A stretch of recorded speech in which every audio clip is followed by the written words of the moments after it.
vemos es Jesucristo y, ¿quién sabe? ¿Quién más? Pedro.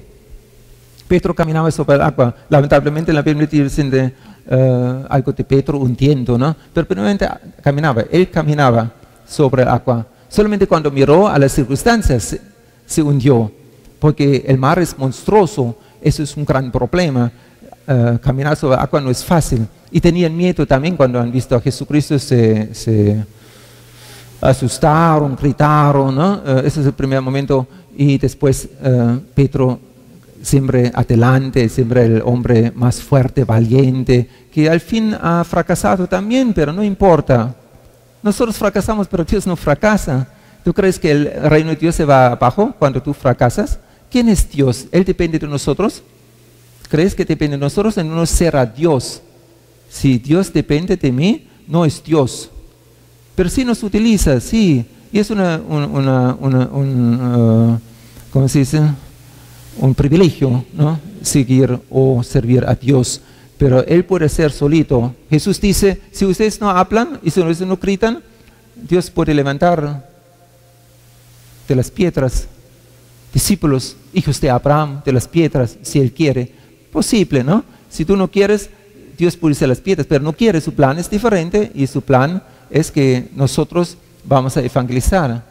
Entonces yo quiero motivar y decirles, no importa, Dios es más grande que cualquier problema. Imagínate cómo Jesucristo en carne, Dios en carne, ¿se puede decir? El verbo fue hecho carne, vino a la tierra. Dios en carne vino a la tierra, caminaba sobre el agua, o cuando, otra historia, cuando estaba en la tormenta, como tú estás en la tormenta hoy, y Jesús tiene tanto poder para decir, silencio, cállate, silencio, al monstruoso mar Él puede parar, al viento puede parar y puede caminar sobre el agua. Y si tú quieres caminar, también puedes caminar sobre el agua y puedes caminar. Si Jesús te llama y Él dice ven y Pedro camina, pero después dice miraba alrededor las olas grandes, los problemas que hay en nosotros también, porque no ponemos los ojos en Cristo Jesús, sino en los problemas. Entonces empezamos a hundir, a afligirnos y poco a poco vamos abajo. Pero gracias a Dios no nos deja hundir, ¿verdad? No dejó hundir a Pedro. Y no se agrada cuando uno está hundiendo y no quiere que tragamos mucha agua. Y dice la palabra que enseguida, al toque, Jesús extendió su mano. ¿Se recuerdan la predicación hace unas semanas? Como Dios extiende su mano al hombre, cuando hizo el hombre se inclinó y hizo de la tierra, la Biblia dice que no se inclinó, pero eso es nuestra imaginación, que Dios hace todo con su palabra y cuando toca al hombre hace de la tierra con sus manos a su imagen y le da un peso para que reciba su aliento, el aliento de Dios. ¿No es maravilloso? Para nosotros tiene un plan especial y así enseguida al toque te va a salvar. Pero seguida a veces no es un segundo. Para Dios no hay tiempo, también tenemos que entender, porque tú dices, pero yo estoy gritando al Señor y no me has salvado todavía de esta situación. Entonces necesitas un poco paciencia. Dice, necesitamos paciencia para hacer la voluntad de Dios. Necesitas poco paciencia. La seguida, por en este momento, cuando Pedro está hundiendo, Jesús no puede esperar mucho tiempo. Entonces tiene que ser al toque, pero en otras ocasiones a veces nos deja esperar un poquito. El tiempo para Dios no existe. Para Dios una hora no necesariamente son 60 minutos y un segundo tampoco es como un segundo, no sabemos. En este lado, el otro lado, ¿no? Y así a veces esperamos que Dios se manifiesta, pero con la confianza y la seguridad que no vamos a hundir. Dice la palabra, no nos va a dejar a probar más que, ¿cómo? No nos prueba más que podemos resistir, ¿no? Hay un límite y Dios sabe, hasta aquí puedes resistir y después enseguida al toque te va a salvar.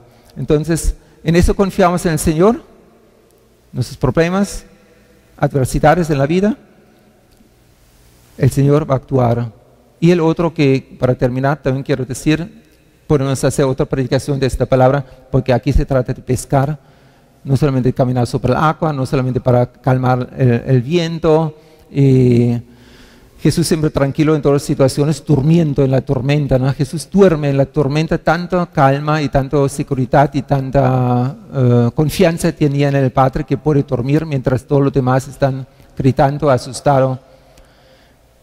Y así también eso es para nosotros la iglesia, la palabra, el mar. Y quiero leer otra palabra porque es el mar de los peces, ¿verdad? Un mar de hombres que es este mundo. Este mundo es como un mar donde hay muchos peces que son los hombres, porque hemos leído que cuando dice Pedro, apártate de mí, Señor, porque soy hombre pecador, dice después, Jesucristo dijo a Simón, no temas, desde ahora serás pescador de hombres. No temas, eres un pecador, pero vas a pescar hombres ahora. Y después dice, cuando trajeron a tierra las barcas, dejándolo todo, le siguieron. Entonces, en Salmos 2, 1 a 3, apuntan para el martes, para estudiar. Salmos 2, 1 a 3, habla de las naciones, habla de los pueblos, habla del mundo. Y dice, ¿por qué se amotinan? ¿Qué palabra es amotinan? ¿Juntan? ¿Agitan? ¿Juntan? ¿Por qué se juntan? Las gentes. En otra traducción me gusta más, las naciones y los pueblos piensan cosas vanas, se levantarán los reyes de la tierra y príncipes consultarán unidos contra Jehová y contra su ungido, diciendo, rompamos sus ligaduras y echemos de nosotros sus cuerdas. Ok, ¿qué quiero decir? Que el mundo es como un mar monstruoso, las naciones, los poderes, nuestra lucha no es contra carne y sangre, sino contra poderes invisibles, que son monstruos, son tremendos monstruos y son tremendas olas, el mar tremendo de este mundo, muy grande el mundo, a pesar que se ha enchiqueado un poquito con la forma de viajar y por celular y todas las comunicaciones que tenemos, el mundo ya no es tan grande, pero es tremendo mundo, hay millones de gente, miles de millones de gente, cuando estaban 6.000 millones, son más o menos, ¿no? En este mar, y Jesús nos ha llamado a nosotros también para pescar. Y si no hemos pescado nada, ¿no?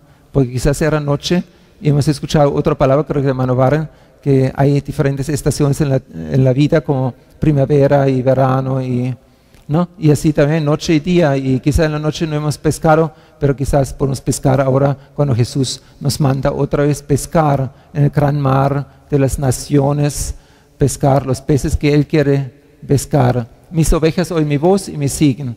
En eso confiamos y confiamos en el Señor. Puestos los ojos en Cristo Jesús, no nos dejamos asustar de las olas que se levantan, quizás todos los días, pequeños y grandes, a veces tremendos. Y la ola que te cubre hoy, mañana que te dejar libre de todas maneras. Nunca las olas para siempre han tapado y cubierto la playa. Siempre tienen que regresar y así tienen que regresar también. Y al fin ya no hay esas adversidades. Vamos a estar con el Señor feliz, contento, todos en el cielo. Amén. Amén. Dios les bendiga.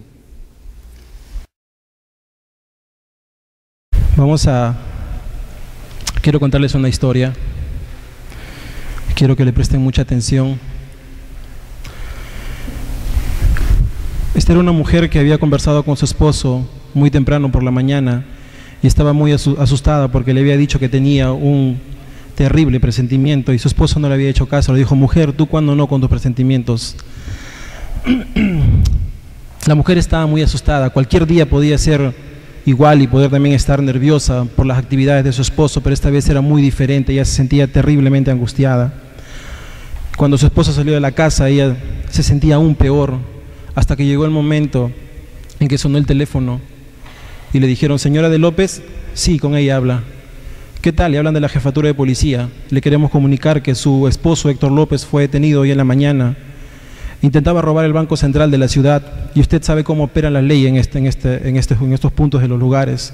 Y por ser reincidente, él ya no tiene siquiera derecho a apelar a un juicio justo y su esposo será condenado esta misma tarde a la pena máxima. La mujer deja caer el teléfono y un frío recorre por toda su espalda lentamente y no sabía qué hacer. Quizás escucha en su cabeza las palabras de su madre cuando le decía: no debiste casarte con él, nunca fue un buen hombre, todo lo hacía mal y a cada momento se equivocaba. Su madre se le había pronosticado 1 y 1000 veces y ahora ella cobraba la factura por una mala elección. Pero pero lejos que fuera un delincuente, no disminuía el amor que ella sentía por él. Hubiese preferido quizá casarse con un ingeniero o un arquitecto, no lo sé, pero su madre decía que ella nunca tuvo esa fortuna y que solamente se casaría con su esposo, que era un ladrón, y el gobierno lo acababa de apresar y tomar entre sus manos. No le habría quizás asustado a la mujer de que su esposo estuviera privado de la libertad, porque ya había pasado eso antes, pero lo dramático era que esta vez no habría misericordia de parte del juez para sentenciar a este hombre, y la sentencia era inapelable. Se para el fiscal de la ciudad y solicitaba todo el rigor de la ley y que caiga todo el peso sobre él, aplicando la pena de muerte inmediata, decía, lo gritaba una y otra vez, con vehemencia, sin miedo ni piedad, mientras la mujer, cada palabra del fiscal apuñalaba su corazón. Su mujer repetía en su cabeza una y otra vez: hoy no debimos levantarnos de la cama. Era una tarde gris, helada, con una llovizna que cortaba la cara. Tal vez lo perdieron las malas compañías a este hombre, reflexionó mientras ella escuchaba una y otra vez al fiscal. Su socio, un amigo de sus andadas y de sus delincuencias, había caído junto con él. Y todos sabían de qué clase de persona se trataba y todos pedían el rigor de la ley más pesada. Nadie quería misericordia para él. Y lo peor de las muertes se le venía. Lo peor de las muertes, la más terrible pesadilla, se venía en contra del hombre. Entonces, todos decían que le den muerte al ladrón. La dama no pudo despedirse de su amado. Es que los ladrones no cuentan con ese lujo, decía algunos de los policías. No hay piedad, ni humanidad, ni últimos deseos para los que eran condenados a la cadena máxima, a la pena máxima. La dama se abre paso entre la multitud que exigía justicia. La gente estaba enardecida, exaltada. Para muchos hoy en día era una loable justicia y para todos se iba a hacer lo que se debía de hacer. Los delincuentes iban a pagar por fin su pena. Entonces el horizonte recortaba 3 cruces: la de su esposo, la de su compañero en sus andanzas y la de un tercero que estaba en el medio, un desconocido que nadie siquiera sabía quién es. Y por abajo se escuchaba una palabra que decía: seguro es otro infeliz condenado, y una viuda también quedará sola y unos hijos huérfanos. El cuadro era estremecedor. La culpa por no llorar, nadie podría decirle por qué esta mujer no derramaba una sola gota de lágrima, y era porque ya había derramado las suficientes desde que su compañero había iniciado las andancias. Entonces todo el mundo gritaba, suplicaba porque este hombre sea condenado. Entonces comenzó uno a uno a hacerse las cosas. Ella no quería mirar a su esposo. Ella estaba allí, pero prefería no recordarlo así. Prefería cerrar los ojos y recordar a su esposo Héctor, cómo es que la atendía y la acariciaba, cómo es que la mimaba y la engreía, pero no quería ver aquel cuadro de profundo dolor. Uno de los ladrones, el cómplice de su esposo, insultaba al desconocido que estaba en el centro entre las cruces, y una voz conocida, casi impenetrable, se enoja y le dice: «Hey, ¿qué pasa? ¿Ni aún tú temes a Dios estando en la misma condenación?». Y la mujer que estaba abajo, sorprendida, dice: «¿Pero qué acaba de decir mi esposo Héctor? ¿Estás loco? Si él toda la vida decía: nunca te metas en la vida de los demás, que cada uno aprenda a defenderse a sí mismo, y ahora estaba sacando cara por alguien más». Por eso ella no entendía. Su esposo jamás habló por nadie ni puso la cara por desconocidos. Sin embargo, en este mundo egoísta, él sí estaba haciendo eso. Entonces su esposo dice unas palabras que ella tampoco entiende. Su esposo le dice al que está en el centro de las cruces, le dice: «Acuérdate de mí cuando vengas en tu reino». Y su esposa seguía sin entender. Y de repente el que está en el medio de las cruces le dice algo que su esposa nuevamente cae en una confusión mental. Le dice: «Hoy estarás conmigo en el paraíso, te lo prometo». Y en la cruz lo único que se puede hacer es rogar piedad.